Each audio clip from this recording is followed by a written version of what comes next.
Hello guys, ನಾನು ಇವಾಗಿದ್ದೀನಿ ಗೋವಾದಲ್ಲಿರೋ north ಗೋವಾದ ವೆಗಾಟರ್ ಬೀಚಲ್ಲಿದ್ದೀನಿ. Time ಆಗಿದೆ ಸಂಜೆ 6 ಗಂಟೆ. ಇಷ್ಟೊತ್ತು ನೀವು ನೋಡಿದ ಏರಿಯಲ್ ಶಾರ್ಟ್ಸ್ ಎಲ್ಲ ಚೆನ್ನಾಗಿತ್ತು ಅಂತ ಅನ್ಕೋತೀನಿ. ಏರಿಯಲ್ ಶಾರ್ಟ್ಸ್, ಸಿನಿಮ್ಯಾಟಿಕ್ ಶಾರ್ಟ್ಸ್ ಚೆನ್ನಾಗಿದ್ದರೆ ಕಮೆಂಟ್ ಮಾಡಿ ಕೆಳಗಡೆ. ಈ ವೆಗಾಟರ್ ಬೀಚು ಗೋವಾದ ನಾರ್ತ್ ಸೈಡಲ್ಲಿದೆ. ಆಲ್ಮೋಸ್ಟ್ ನಾರ್ತ್ ಗೋವಾದಲ್ಲೇ ಇದೆ. ಆವಾಗಲೇ ವೀಡಿಯೋ ಮಾಡ್ಬೇಕಾದ್ರೆ ಅಕ್ಕಪಕ್ಕ ಜನ ಇರಲಿಲ್ಲ. ಇವಾಗ ಸಿಕ್ಕಾಪಟ್ಟೆ ಜನ ಬಂದುಬಿಟ್ಟಿದ್ದಾರೆ. ಸೊ ಅದಕ್ಕೆ ಮಾಸ್ಕ್ ಹಾಕ್ಕೊಂಡಿದ್ದೀನಿ. ಈ ಬಾಗಾ ಬೀಚು ಎಲ್ಲಿರೋದು ಬಾಗಾ ಬೀಚು? ಇದು ಇನ್ನೂ ಮುಂದೆ ಇನ್ನೊಂದು 6 ಕಿಲೋಮೀಟ್ರ್ ಹೋಗಬೇಕು. ಗಾಡೀಲಿ ಹೋಗ್ಬೇಕಾ? ಬಿಡ್ತಾರಾ? ಹಾಂ, 6 ಗಂಟೆ ಮೇಲೆ ಕ್ಲೋಸ್ ಏನೋ ಬೀಚ್. ಅಲ್ಲೆಲ್ಲ ಇದಿರುತ್ತೆ, ಫುಡ್ಡು ಗಿಡ್ಡು ಎಲ್ಲ ಇರುತ್ತೆ. ಈ ಕೋವಿಡ್ ಟೈಮಲ್ಲಿ ಟೂರಿಸಮ್ಗೆ ಅಲೋ ಮಾಡ್ತಿರೋದಂದರೆ ಗೋವಾ ಮಾತ್ರ, ಗೋವಾ ಮತ್ತು ಕಾಶ್ಮೀರ. ಸೊ ಹಿಂಗೆ ಸರ್ಚ್ ಮಾಡ್ತಾಯಿದ್ದೆ, ಮೇಕ್ ಮೈ ಟ್ರಿಪ್ಪು ಅದು ಇದು ಆ್ಯಪ್ಗಳೆಲ್ಲ. ಗೋವಾಗೆ 1200 ರೂಪಾಯಿ ಟಿಕೆಟ್ ಇತ್ತು, ಬುಕ್ ಮಾಡ್ಕೊಂಡು ಬಂದುಬಿಟ್ಟೆ. ಸೊ ನೀವೇನಾದರೂ ಈ ಟೈಮಲ್ಲಿ ಎಕ್ಸ್ಪ್ಲೋರ್ ಮಾಡಬೇಕು ಅಂದರೆ ಸಿಗೋದು ಗೋವಾ ಮಾತ್ರನೇ. ಈ ಸಲ ನಾನು ಬಂದಿರೋದು ಏರ್ ಏಷ್ಯಾ ಫ್ಲೈಟಲ್ಲಿ. ಅವರೊಬ್ಬರೇ ಅಷ್ಟು ಕಡಿಮೆಗೆ ಗೋವಾಗೆ ಟಿಕೆಟ್ ಇರೋದು ಅಟ್ ಪ್ರೆಸೆಂಟು. ಬೇರೆಯವರೆಲ್ಲ 3000-4000 ಇದೆ. ನೀವು ಏರ್ ಏಷ್ಯಾದಲ್ಲಿ ಬಂದರೆ 1200 ರೂಪಾಯಿಗೆ ಟಿಕೆಟ್ ಸಿಗುತ್ತೆ.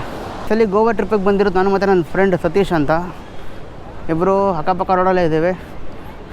ಹಾಗೆ ಪ್ಲ್ಯಾನ್ ಮಾಡ್ಕೊಂಡು ಬಂದುಬಿಟ್ವಿ. ಬನ್ನಿ ವೆಗಾಟರ್ ಬೀಚಿಂದ ಬಾಗಾ ಬೀಚ್ಗೆ ಹೋಗೋಣ. ಗೂಗಲ್ ಹೇಳ್ತಾ ಇದೆ ವೆಗಾಟರ್ ಬೀಚಿಂದ ಬಾಗಾ ಬೀಚ್ಗೆ ಸುಮಾರು 5 ಕಿಲೋಮೀಟ್ರ್ ಇದೆ ಅಂತ. ಇಲ್ಲಿಂದ ಇನ್ನೂ 15 ನಿಮಿಷ ಜರ್ನಿ ಇದೆ.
ಪ್ಲೇಸ್ ಬಂದು ಬಾಗಾ ಬೀಚು. ನೆನ್ನೆ ರಾತ್ರಿ ಇದೇ ಪ್ಲೇಸಿಗೆ ಬಂದಿದ್ವಿ, ಬಟ್ ಬರೋಷ್ಟು 10 ಗಂಟೆ ಆಗೋಯ್ತು. ಸಿಕ್ಕಾಪಟ್ಟೆ ಜನ ಇದ್ದರು. ದಾರಿಲಿ ಬರ್ತಾ ಬೈಕ್ ಕೂಡ ಪಂಚರ್ ಆಗೋಯ್ತು ನಮ್ಮದು. ಅದನ್ನು ರಿಪೇರಿ ಮಾಡಿಸ್ಕೊಂಡು ಪಂಚರ್ ಹಾಕ್ಸ್ಕೊಂಡು ಬರ್ಸೋದಕ್ಕೆ ಟೈಮ್ ಸಿಕ್ಕಾಪಟ್ಟೆ ಆಗೋಯ್ತು. ಸೊ ಅದಕ್ಕೆ ನಾನು ಇಲ್ಲೇನು ಶೂಟ್ ಮಾಡೋಕ್ಕಾಗಲಿಲ್ಲ. ಹೋಟೆಲ್ಗೆ ಹೋಗ್ಬಿಟ್ವಿ ವಾಪಸ್ಸು. ಇದೇ ನೋಡಿ ಬಾಗಾ ಬೀಚ್.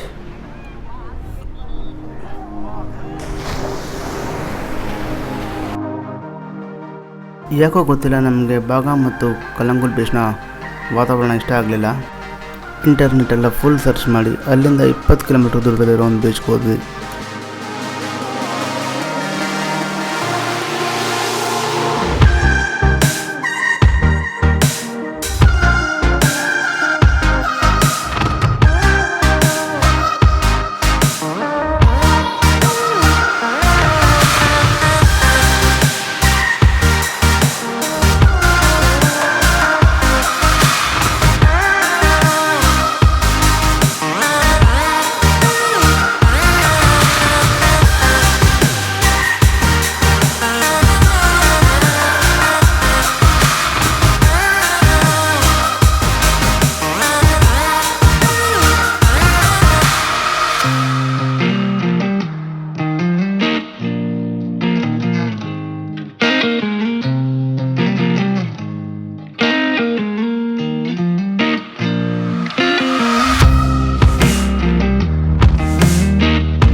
ಬಾಗಾ ಮತ್ತು ಕಲ್ಲಂಗುಟ್ ಬೀಚಲ್ಲಿ ಸಿಕ್ಕಾಪಟ್ಟೆ ಕಮರ್ಷಿಯಾಲಿಟಿ ಜಾಸ್ತಿ. ಅಲ್ಲಿ ಅಂದರೆ ಸಿಕ್ಕಾಪಟ್ಟೆ ಜನ ಇದ್ದರು. ಬರೀ ಎಣ್ಣೆ ಹೊಡಿ ಮಲ್ಕೋ ಆ ಥರ ಪ್ಲೇಸ್ ಅದು. ಸಿಕ್ಕಾಪಟ್ಟೆ ಜನ ಇದ್ದರು. ಅಂದರೆ ನಮ್ಮ ಮಲ್ಪೆ ಬೀಚ್ ಇರುತ್ತಲ್ಲ ಆ ಥರ ಜಾಗ ಅದು. ಸೊ ಅದಕ್ಕೆ ಅಲ್ಲಿಂದ 20 ಕಿಲೋಮೀಟ್ರ್ ದೂರ ಬಂದಿದ್ದೀವಿ. ಇವಾಗ ನಾವಿರೋ ಪ್ಲೇಸ್ ಬಂದು ಯಾವುದಪ್ಪ ಪ್ಲೇಸ್ ಇದು? ಇವಾಗ ನಾವಿರೋ ಪ್ಲೇಸ್ ಬಂದು ಮೊರ್ಜಿಮ್ ಬೀಚ್ ಅಂತ. ಇಲ್ಲಿ ನೋಡಿ ಜನನೇ ಇಲ್ಲ. ಸೊ ನನಗೆ ಜಾಸ್ತಿ ಕಮರ್ಷಿಯಲ್ ಥರ ಇದ್ರೆ ಜಾಗ ಇಷ್ಟ ಆಗಲ್ಲ. ಸೊ ಅದಕ್ಕೋಸ್ಕರ ನಾನು ಈ ಥರ ಪ್ಲೇಸ್ ಸೆಲೆಕ್ಟ್ ಮಾಡ್ಕೊತೀನಿ.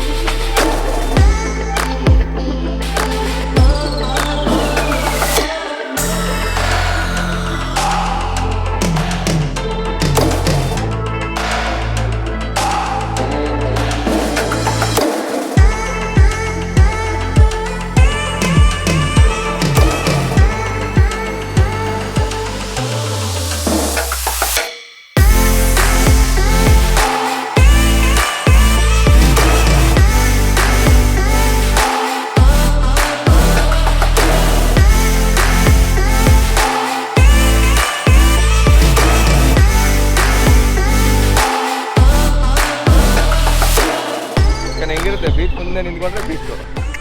ಇದು ಯಾರೂ ಬರಲ್ಲ ಇಲ್ಲ, ಅದೇ ಒಂದು ಖುಷಿ. ನಮಗೂ ಅದೇ ಬೇಕಿರೋದು. ಈ ಜನ ದುಂಬಿ ಅಂದ್ರೆ ದುಂಬಿ ಬಿದ್ದರೆ ಇಷ್ಟಪಡಲ್ಲ. ನನಗೂ ದಮ್ಮಿ ಏನಾಗಲ್ಲಪ್ಪ ಅದೇನು.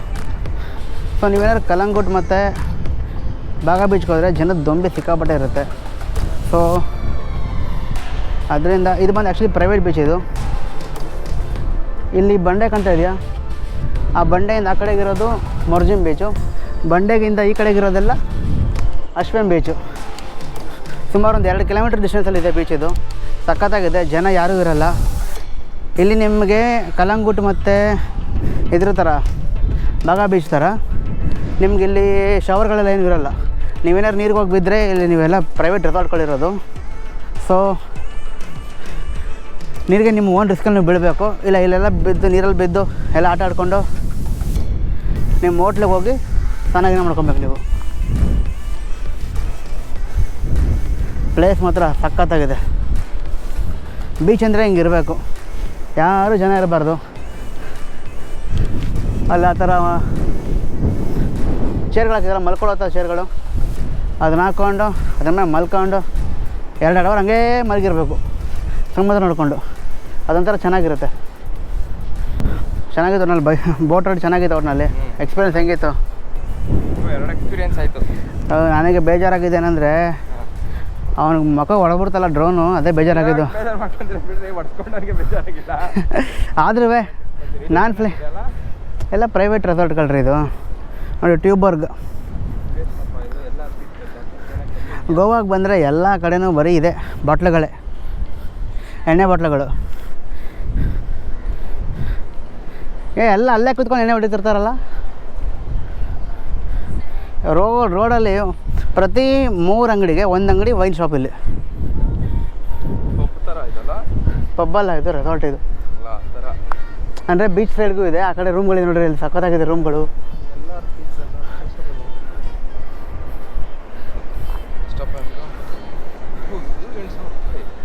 8,000 ರೂಪಾಯಿ ಇದು ಬೀಚ್ ರೆಸಾರ್ಟ್ ಮೊರ್ಜಿಮ್ ಗೋವಾ. ಕಾಸ್ಟ್ಲಿ ದುನಿಯಾ ಇಲ್ಲೆಲ್ಲ, ಕಾಸ್ಟ್ಲಿ ದುನಿಯಾ. ಜನ ಕಾಲಿಡ್ತಾ ಇಲ್ಲ ಇಲ್ಲಿ. ಹೌದೌದು ಹೌದು. ಸೊ ನಿಮಗೆ ಬೀಚಸ್ ಆಫ್ ನಾರ್ತ್ ಗೋವಾ ಇಷ್ಟ ಆಯ್ತು ಅನ್ಕೊತೀನಿ.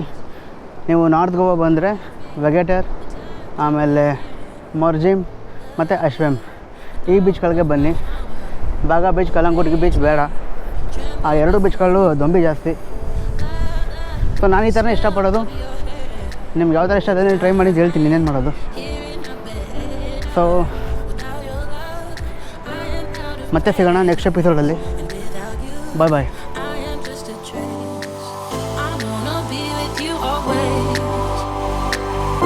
That is what my heart says. I wanna be with you always. 'Cause that is what my heart says.